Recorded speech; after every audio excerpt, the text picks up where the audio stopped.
BJP করার অপরাধে ৬ জনের হাল চাষ বন্ধ করেছিল তৃণমূল। বেশ কয়েকদিন আগে এমনটাই অভিযোগ করেছিল বিজেপি। আজ সেই সমস্ত অভিযোগ নস্যাৎ করে দিয়ে সেই জমিতেই হাল চাষ করলেন জেলা তৃণমূল কংগ্রেসের সভাপতি অভিজিৎ দেবভৌমিক।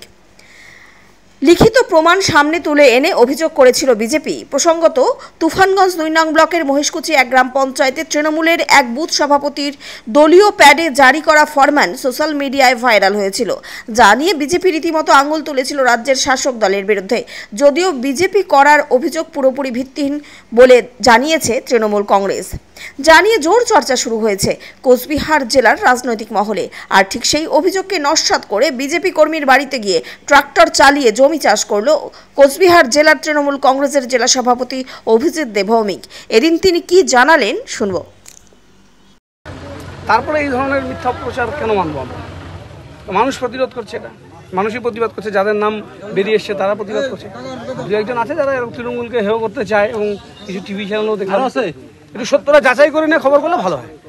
সত্যের যাচাই করে আমরা যার জমি তার জমিতে ট্রাক্টর চালালাম, জমিতে চাষাবাদ করলাম, মালিক সহ জমির মালিককে ট্রাক্টরে বসিয়ে তার জমিতে হাল হলো। কোথায় কে বাধা দিয়েছে? দাদা, বিরোধীদের অভিযোগ যে ড্যামেজ কন্ট্রোল করার জন্য আজকে এখানে এসেছেন। ড্যামেজই তো হলো না, ড্যামেজ তো ওদের হলো। মিথ্যা অপপ্রচার করে ড্যামেজ ওদের হলো। সামনে বিধানসভায় বুঝতে পারবে, 26-এ বুঝতে পারবে। এই গোটা তুফানগঞ্জ বিধানসভায় মাত্র ৬,০০০ ভোটে হেরেছি।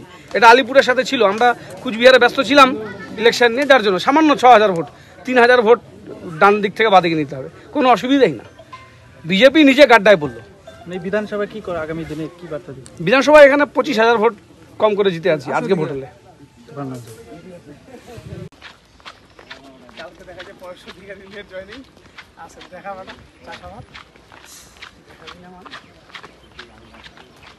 তো ক্ষেত্রে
Good.